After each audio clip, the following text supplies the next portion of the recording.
तर मित्रांनो नमस्कार. लग्नानंतर होईलच प्रेम या मालिकेच्या आजच्या भागामध्ये आपण बघणार आहोत. जीवा मात्र नंदिनी आणि जीवा त्यांच्या रूममध्येच खूप मस्ती करत असता.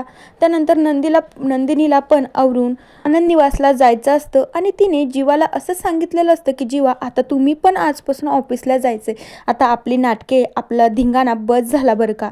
त्यानंतर जीवाला तर काय नंदिनीला सोडून बाहेर जाऊच वाटत नसतं. तर नंदिनी मात्र एक गेम खेळत असते. म्हणू लागते अहो जीवा तुम्ही तर मला प्रत्येक कामात मदत करताना, मग आता पण मला एक काम आवरायचं आहे ते तुम्ही मला करू लागा. तर त्यानंतर जीवा म्हणू लागतो चकाचक बाई काय काम आवरायचं आहे ना तू मला सांग, फक्त मी तुला काहीही करू लागतो. शेवटी आता बायकोला नाही तर कुणाला काम आवरू लागायचं बाबा मग. त्यानंतर नंदिनी हसू लागते.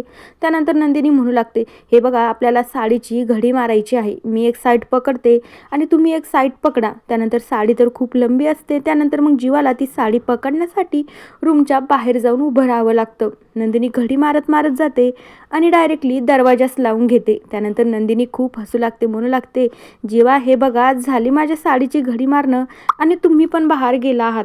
त्यानंतर नंदिनीला तर खूप आनंद होतो. चला मी गेम खेळून जीवांना बाहेर पाठवलाय. तर जीवा म्हणू लागतो अरे यार या नंदिनीनं काय केलंय, माझ्यासोबत गेम केला, साडीची घडी मारायच्या निमित्ताने हिनं मला बाहेर काढून दिला आहे.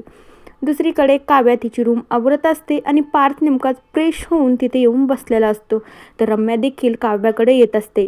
आता काव्याने तर रम्याला माफ देखील केलेलं असतं आणि तिच्यासोबत ती मैत्रीसारखंच बोलत असते. त्यानंतर मग रम्या काव्याला सांगू लागते हे बघ काव्या माझं पण एका मुलावर खूप प्रेम आहे. त्यानंतर काव्य म्हणू लागते अगं रम्या मग मला सांग ना, मी तर तुझी फ्रेंड असल्यासारखी आहे ना, आता तू मला सांग तो मुलगा कसा आहे आणि मेन म्हणजे तुला मुलगा कसा आवडतो मला ते सगळं सांग, मी तुझी हेल्प करू शकते बरं का.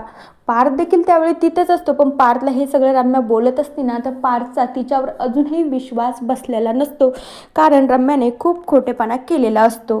त्यानंतर मग रम्या काव्याला सांगू लागते हे बघ काव्या मला ना असं उंच हँडसम दिसणारा आणि दाढी पण असली तर चालेल बरं का, आणि त्यानंतर चष्मा पण मला आवडतो बरं का. तर त्यावेळी पार्थ रम्याकडे खूप रागाने बघू लागतो. तर त्यावेळी काव्या म्हणू लागते एक मिनिट रम्या तू तर हे सगळं पार्थ यांचं कौतुक करत आहे, त्यांचं वर्णन करते, मला कळत नाही. त्यानंतर रम्याला देखील धक्का बसतो. रम्या म्हणू लागते बापरे या काव्याला कळालं वाटतं, आता काही खरं नाही. त्यानंतर रम्या खूप अस्वस्थ होऊन पार्थकडे बघू लागते आणि पार्थ देखील रम्याकडे बघू लागतो. तर मित्रांनो बघूया आता येणाऱ्या भागांमध्ये आपल्याला काय बघायला मिळतं. तोपर्यंत ह्या मालिकेच्या पुढील भागांच्या अपडेट्ससाठी आपल्या चॅनलला सबस्क्राईब करा. So bye.